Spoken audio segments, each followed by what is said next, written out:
Здравейте и много ви благодарим, че сте с нас днес. Денят е много динамичен. Сигурно повечето от вас са гледали клетвата на новия кабинет, но без значение от това какво се случва в политиката и как се сменят правителствата, живота тече и ние като потребители консумираме различни неща и е редно да си плащаме за тях сметката, а когато не го правим, правим лоша услуга и на цялата финансова система. Тук има някакви ремонти, но това също е знак, че икономическия живот върви, някакви процеси продължават да се случват. Отвъд това имаме ли или нямаме правителство. До тук с моите опити за забава в тази сряда и вече казвам официално добре дошли на разговора с мен на Райна Миткова и Лилия Димитрова, които добре познавате, но днес ни виждате под новия бранд на асоциацията. Новото име на тази неправителствена организация, която обединява усилията на много специалисти в финансовия сектор, в това да се повишава знанието за това колко е важно управлението на вземанията и на финансите за доброто функциониране на цялата икономика в страната. Защо направихме тази промяна? След малко, разбира се, и Рени и Лили ще ви кажат, но това, което аз от комуникационна гледна точка съм длъжна да обясня, то първо е в унисон с това, което се случва в Европа и в света, но разбира се и за нас е много важен преход. В началото, когато асоциацията беше създадена, тя наистина функционираше като браншова.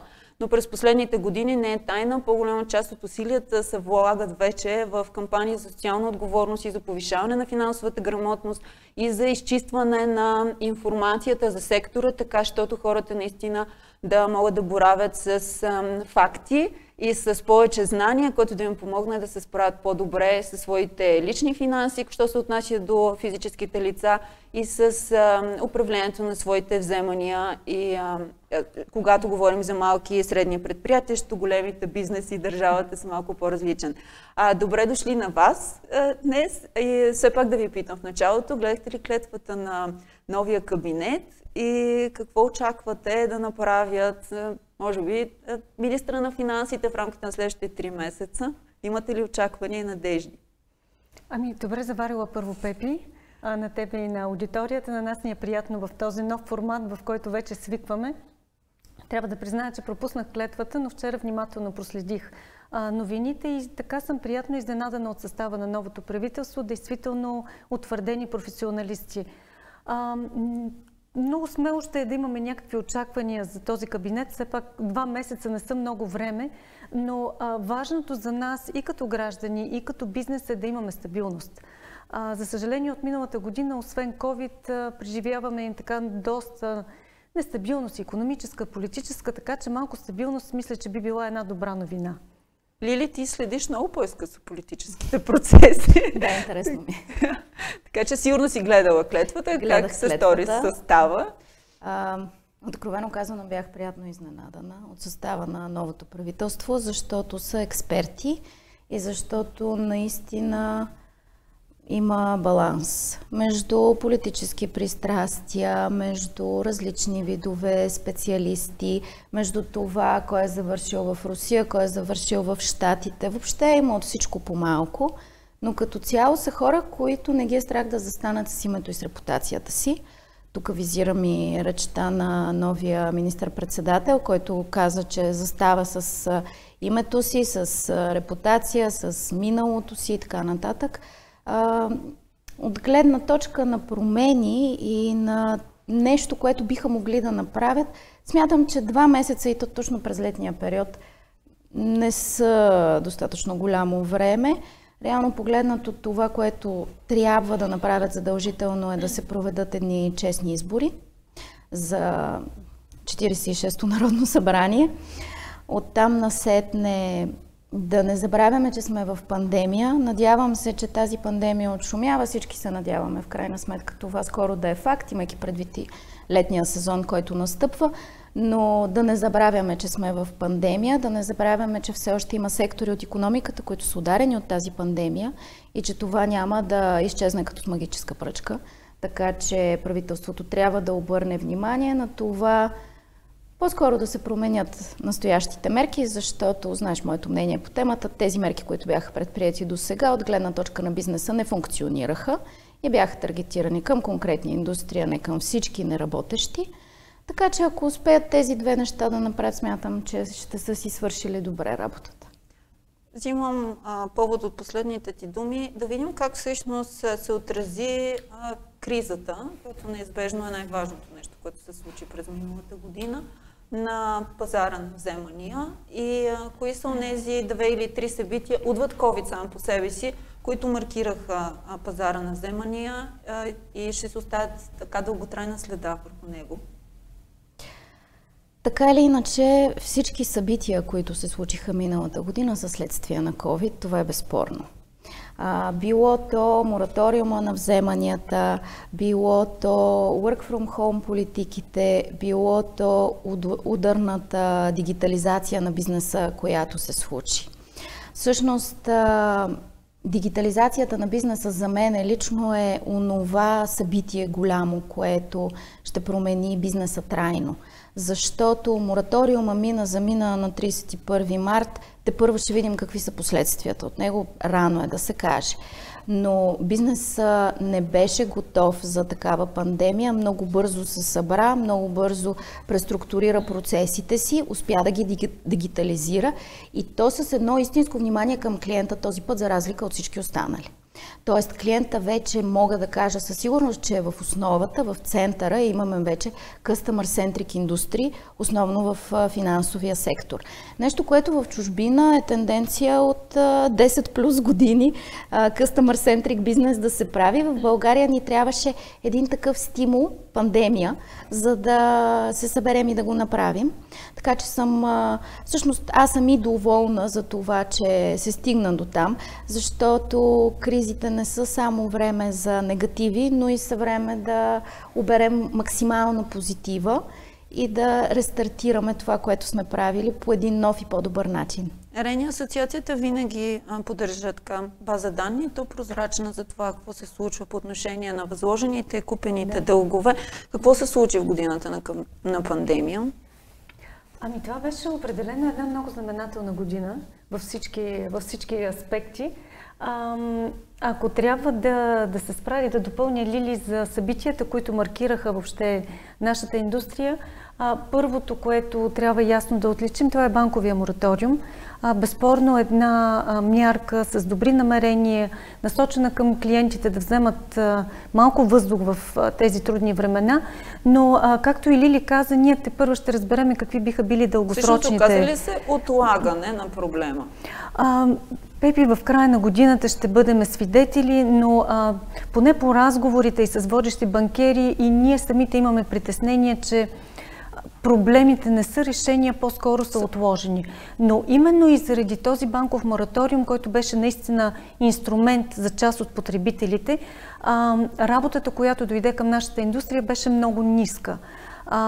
Възложеният дълг спрямо проучването, което правиме на много ниски нива, изкупеният дълг също на рекордно ниски нива, близо половин милион лева спрямо милиард и 2 милиарда за предходните години, но пак казвам, това за мен е едно само забавене, така че може би в края на годината, в началото на другата, наистина ще видим какъв е отзвука и най-вероятно със сигурност ще трябва да се намесим като индустрия, да помогнем с по-дългосрочни решения. Нещо друго също, което се случи миналата година и така беляза не само нашата индустрия, но и целият финансов сектор, беше въвеждането на Института за абсолютна давност. Една доскоро много гореща тема, най-вече заради скорошното решение на Конституционния съд, който обяви, че най-общо казано да се променят правилата на играта в движение противоречи на основния закон в републиката. Тук не мога да не те попитам. Какво означава решението на Конституционния съд? Многократно, особено в онлайн медиите, отмяната беше в кавички. Обикновено потребители, виждайки Конституционния съд отмени абсолютната давност, обаче отмени в кавички, си задава въпроса всъщност какво се случи на практика. Тя беше обявена абсолютна давност като противоконституционна изцяло и трябва да считаме, че това е затворена страница или нещо друго се случи. Какво казва решението на Конституционния съд? Да върне малко лентата за миналата година. Всъщност цялото решение беше безкрайно популистко и недобре обмислено. Да, ние търсиме решение на един наистина дълбок проблем, какъвто е да помогнем на хората, които са влязли вече в дълговата спирала и наистина не виждат изход как да излязат. Но решението, което беше предложено, в никакъв случай не е най-доброто. Ако вземеме предвид водещи и европейски икономики, с които имаме амбициите да се сравняваме, как е решен този проблем? Не с абсолютна давност, а с физически фалит.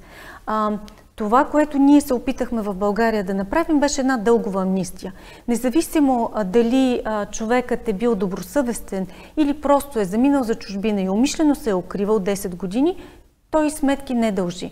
Тоест, това противоречеше на едно, как да го наречеме, на основния постулат за стабилност на финансовата система, който именно ангажиментите се изпълняват. Тоест, когато поемаш едно задължение, то трябва да бъде платено. В момента, Конституционният съд каза ли, че изобщо този принцип е наистина нарушен изобщо на сключването на договори, на това, че ние с вас си стискаме ръката за нещо и след това трябва да си го изпълним и си слагаме подписа за това, или каза нещо друго? Тук трябва да бъдем коректни. Конституционният законът, приет така, както беше през миналата година, касаеше абсолютно всички задължения.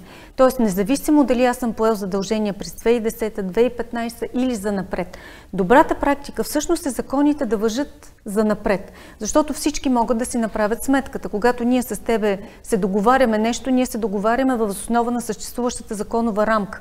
Никой не може да предположи, че след 2-3 години правилата ще бъдат променени.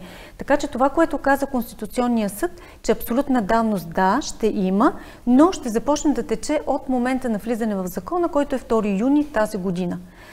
Така че за всички заварени задължения, които се, как да кажем, надяваха се някак си така да минат покрай закона, останали са 1-2 години, не, този 10 годишен срок започва да тече сега от 2 юни за всички и ново възникнали и съществуващи задължения. Лили, това означава, че първият гражданин, който ще може да се позове на този закон, ако той не бъде променен, разбира се, следващите парламенти, ще бъде кога?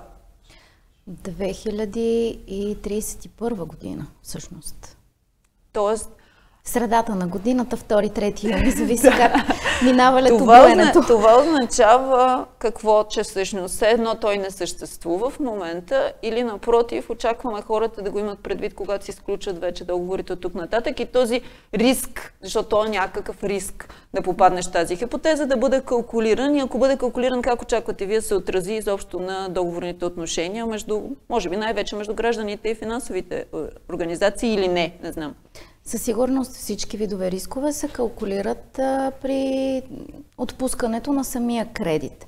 Било то законодателен риск, било то политически риск, било то какъвто и да било различен тип риск. Така че това най-вероятно ще доведе или до повишение на лихвените проценти, или със сигурност до промени в самите договори, които се подписват. И ако мога да допълня, Лили, има един основен принцип, който учиме всички, които сме минали през икономически университет, че безплатен обяд няма. Тоест, някой ще плати сметката, обикновено я плащат добрите платци. Едно скорошно изследване, което правихме през годините, отново касаещо задлъжнялостта, показваше, че между 10 до 30% от всяка сметка, която плащаме, независимо дали е топлофикация, вода, банков кредит и така нататък, отива за погасяване на лоши задължения. Тоест, имайки и това знание, може би нашите политици е добре да помислят за основната маса потребители, които си плащаме задълженията, въпреки че не ни е лесно, и наистина да има един добър и честен механизъм за хората, които са поради житейски обстоятелства наистина не могат да го направят. По-малко или повече са хората, които по ваши наблюдения от последните месеци поради житейски обстоятелства изпадат с невъзможност да плащат? Според наблюденията на фирмата, която аз управлявам, всъщност са повече тези хора. Ако преди това основната част от клиентите просто не искаха да плащат и се опитваха да намерят механизми, по които да не го направят, то сега наистина се установява, че има клиенти, които все повече не могат да плащат. Как подхождате към тях? И какъв е съветът на асоциацията към всички членове, т.е. към тези компании, които спазват етичния кодекс на работа? Как е редно да се подхожда към такива потребители, които не поради недобросъвестност, а поради невъзможност са в тази ситуация? Не само сега, по принцип сме подхождали с разбиране. Тоест, било то предоговаряне на условията, било то разсрочване. За това и за нас, всъщност, като индустрия, мораториума не беше нещо ново. Поради простата причина, че този тип споразумения ние винаги сме ги сключвали. Обяснете на практика какво означава това. Ако аз съм изгубила моята работа и нямам доходи в момента, очевидно имам някакви ангажименти поети, какво ме съветвате 1, 2, 3 аз да направя? В момента, в който виждам и така не съм била разумна да спестя средства, така че изпадам в невъзможност да покривам задължения, вашите съвети и за първа, втора и трета стъпка. Може би тук да допълня, Лили, че всички колеги в асоциацията наистина предлагаме един индивидуален подход.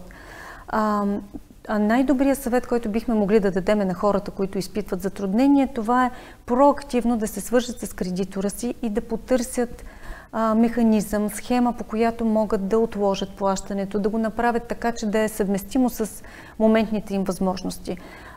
Да укрупнят задълженията си, да изберат някаква по-гъвкава схема. Това е нещо, което всички кредитори оценяват като проактивно поведение и съответно награждават с различни типове гъвкави схеми. Така че разбирам, че обратното на естествената човешка реакция, нямам пари сега, не искам да ми звънят, ще се скрия, това е ужасно, срамна и така нататък. Нормални човешки емоции са, които ние като по-разумни, вече възрастни хора трябва да преодолеем. Наистина по-добрия вариант е да поддържаме контакт, да правиме дори някакви малки вноски, като имам предвид, че имаме при нас клиенти, които плащат 2 лева на месец, 5 лева на месец. Какво показва? Това е желание. Всъщност това показва желание и формира все пак някаква дисциплина, която показва на нас кредиторите, че това е човек, който наистина иска да обслужва задълженията си, но просто в момента житейската му ситуация не позволява. Да се върнем малко. Само секунда, искам нещо да допълня от това, което Рени каза и което ще е важно за самите клиенти, които в даден момент ще ни слушат или ще ни гледат. Истината е, че ако има сключено споразумение или има такива малки, макар и малки вноски, които Рени каза, но ежемесечни, които показват добро отношение и желание за плащането, ние нямаме интерес да стартираме съдебни действия, което автоматично означава, че това задължение няма да бъде допълнително оскъпено. Защото самите такси и разноски по съдебните действия оскъпяват. Не сме ние, които оскъпяваме и не сме ние, които слагаме допълнителни такси и разноски върху кредитите. Да се върнем на мораториума. Ако човек се е възползвал от мораториума, не знам дали това е направил ведно с волеизявление, трябва вие да ни кажете в момента, когато автоматично, т.е. неговия срок е изтекал, тия хора може ли да пропуснат, че вече им е дошло време отново да плащат? Това е информираността в системата. Тоест, минала една година, в която не съм си плащал ипотеката. Така. Може ли да пропусна, че вече няма как да не я плащам? Ще бъда ли информиран от кого? Аз ли трябва да съм информиран за това и да предприема някакви действия? Това зависи от системите и от collection политиките на самите банки. При всички положения в рамките на първия месец стандартната политика казва, че банките изпращат SMS-и на телефоните на своите клиенти. Много са редки случаите, в които има обаждания, да не говорим за писма или друг тип комуникация. Но при всички положения, при пропусната първа вноска, ако сме забравили, което по принцип на теория е възможно, но на практика не чак толкова, ако сме забравили да платим първата си вноска след мораториума, то ще получим съобщение от банката или от кредитора си, може да е друг тип финансова институция, за това задължение. Така, тук разбира се, ако са актуални нашите данни за контакт в настоящия ни кредитор, което е един така много наболял проблем. Нещо, което пропускаме, когато подписваме договорите си, че имаме ангажимент, когато смениме жилището си, адреса, телефона, да уведомяваме кредитора си. За съжаление, много често ние се превръщаме в едни детективи, за да издирим своите клиенти и да ги информираме, независимо дали за добро или за събитие, като, например, просрочие. Тук пак влизаме в психологията малко, нали, да не ме закачат, да не знаят къде съм, но обратния случай, когато съдия-изпълнител почука на вратата, имаме много често клиенти, които идват при нас и казахте, защо не ме потърсихте? Да, ние сме търсили, но на грешните адреси и грешните телефони. Така че пак казвам, проактивно е добре като потребители да се грижим кредиторите ни да имат връзка с нас. Обръщайки се на първата част от въпроса ти на волеизявлението, условията по мораториума са специфични за всеки един клиент и всеки един клиент е подписал с неговия кредитор промени в договорните си отношения. Тоест не може аз, ако не желая да променям условията по съществуващата ми ипотека, например, кредитиращата ми банка едностранно да промени тези условия. Така че аз съм отишла, преговаряла съм с тях, стигнали сме до някакви условия, подписали сме ги тези някакви условия, аз имам копия от този договор, те имат копия от този договор. И съответно това се превръща в новия ми договор и в новите ми условия, новия ми погасителен план и всичко останало. Тоест всички тези, които ние виждаме в справките на БНБ като кредити, които са били плащанията, които са били отложени в резултат тези 10 милиарда, да. Всъщност, за тези 10 милиарда си стои подпис. Точно така. Да. Тоест не е автоматично възползване от Не, тази това е една възможност, която е дадена на всеки един от потребителите. Факта, че потребителите са го направили, може би наистина означава, че не са имали друг избор според вас, или? Не задължително. Не.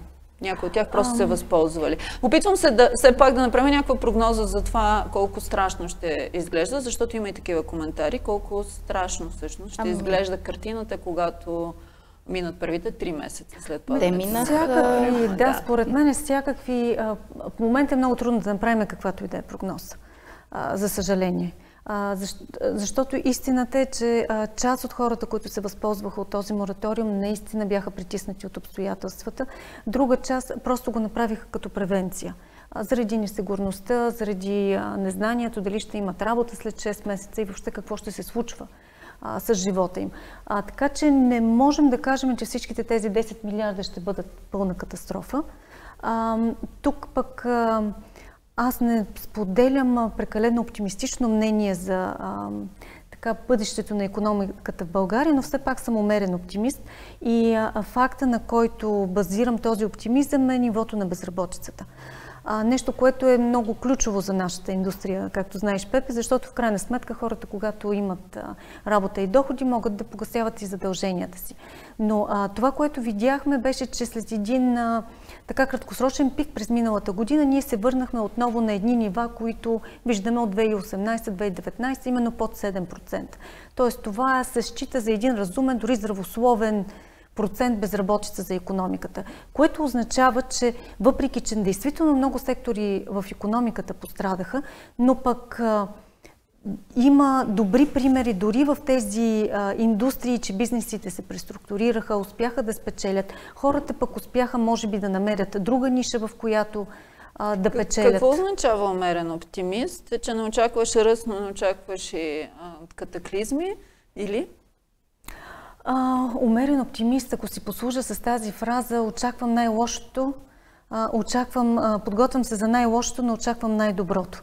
Тоест, със сигурност ще има ръст на лошите кредити, нали, трябва тук да сме реалисти, защото нивата, които наблюдаваме в момента, са по-добри от... Да, неестествено добри, бих казала, за ситуацията. Така че най-вероятно в края на годината ще виждаме влошаване, което ще е факт най-вероятно и при следващата година, но аз мисля, че банковата и въобще финансовата сфера все още помни уроците от миналогодишната криза, тя не беше толкова отдавна и така има желание, има механизми бързо да се справим с този проблем. Лили, според теб замръзване ли беше това, което видяхме, защото и тези ниски показатели, особено на продадените задължения, показват по-скоро замръзване или отразяват реалната икономика и реалната ситуация на така, как се казва, финансовите отчети? със сигурност не показват реалната ситуация. Това сочат и данните на БНБ за първото 3-месечие.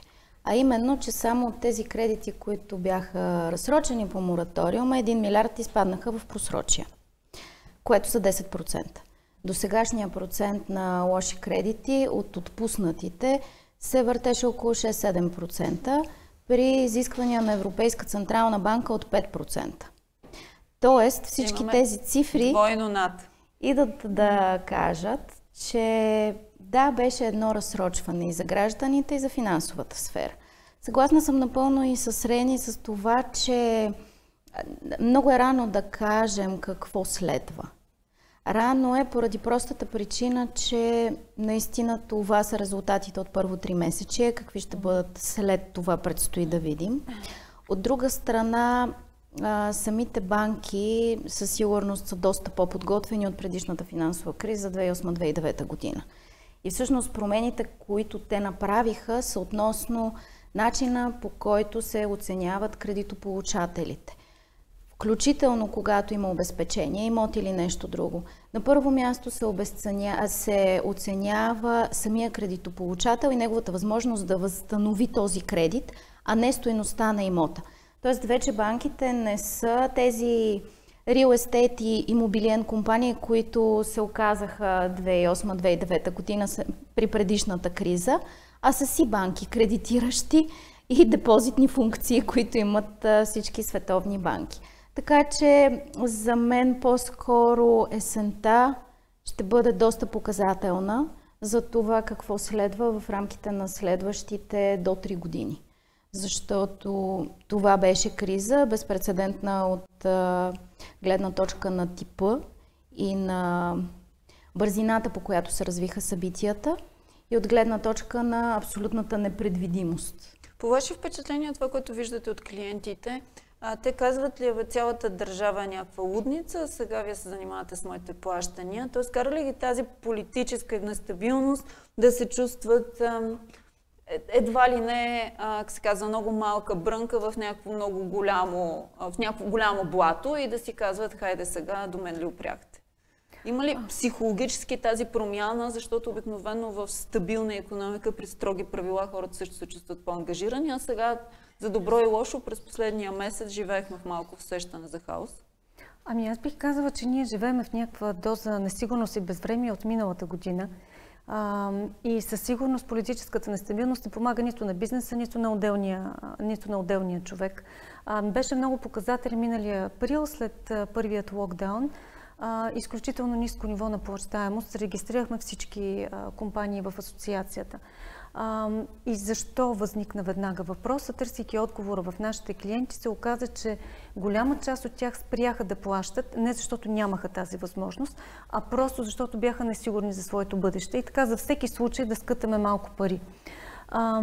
Нещо, което не прави добра услуга, защото в крайна сметка, както и ти каза, животът продължава. Но сега това го видяхме в предходния април и то беше свързано и чисто психологически, чакай да оцелеем, пък после ще му мислим за пари. Точно така, да. А сега обаче ситуацията не е такава, като изключим пак COVID фактора, чисто политически, заради хаоса, хората казват ли, хайде, дайте да видим какво ще става, пък после ще се занимаваме с това. Ами много фактори. Имаше и абсолютната давност, в която много хора се надяваха да намерят спасение. При политическа стабилност винаги е имало и бизнеси, и хора, които изчакват да се наредят нещата и да преаранжират своите приоритети, така че това, пак казвам, вреди не само на нашата индустрия, но въобще на целия бизнес климат в страната. Аз бих искала обаче да обърна малко въпроса.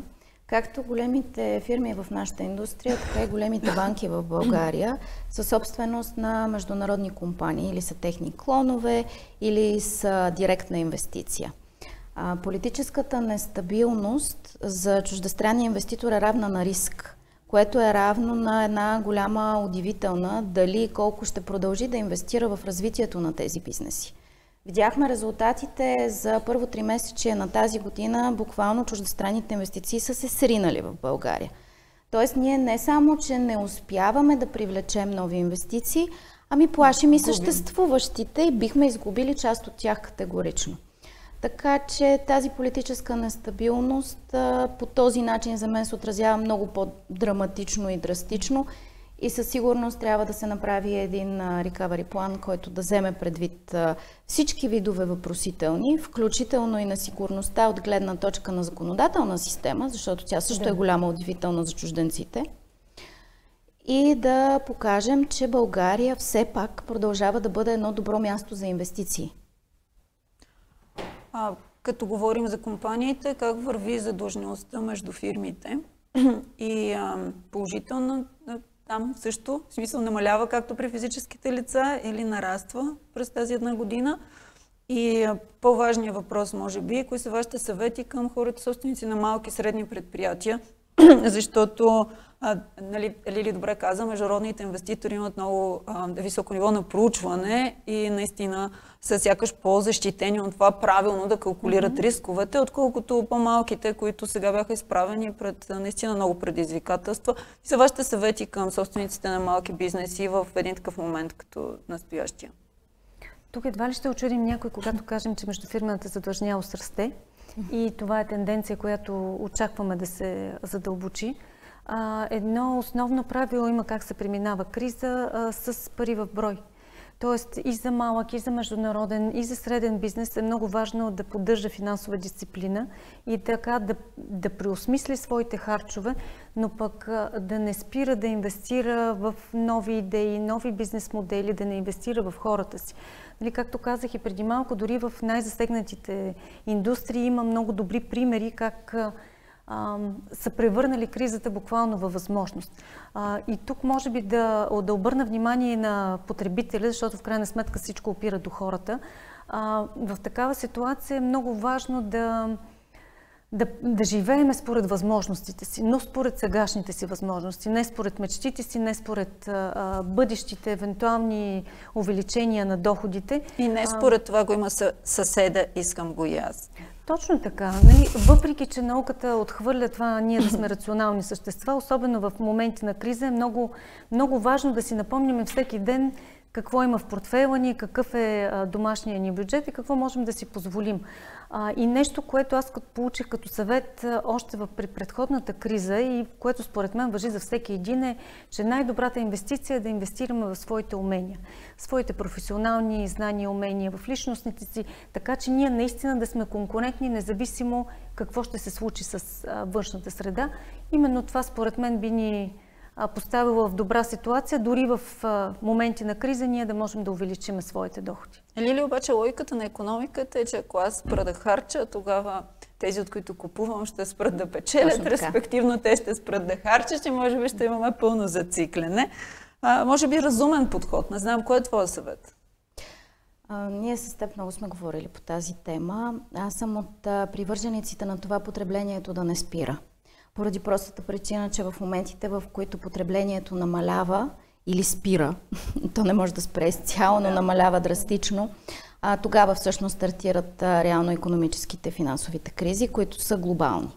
Защото ние вече живеем от много десетилетия в глобален свят и колкото и да ни се иска, не сме на изолиран остров, а сме свързани с изключително много други държави. Така че потреблението от моя перспектива не трябва да спира, но пък със сигурност трябва да е по-разумно и по-премерено и калкулирано. Преди, може би вече 10 години, си говорихме за младежите, които си купуват скъпи телефони и девойки, които се изкушаваха да си купуват солариуми. Не е време за такива покупки, нали? Със сигурност, нито за пластични операции. Добре. Последно финални думи, може би след 3 месеца или най-вероятно след 3 ще трябва да си говорим отново. Какви са очакванията ви? Позитивни, умерен позитивизъм, оптимизъм или по-скоро негативни? Казахте го няколко, но не се иска на финала все пак да обобщим. До края на годината какво очаквате за вземанията в страната и за този пазар? Може би аз да кажа няколко думи за икономиката като макрорамка, Лили да завърши с думите по същество. Казах, че съм умерен оптимист и наистина в момента българската икономика изглежда да е в добра форма. за съжаление, не живееме изолирано. Свързани сме с много други наши международни партньори, които много пострадаха от пандемията, визирайки Германия, Италия, Испания.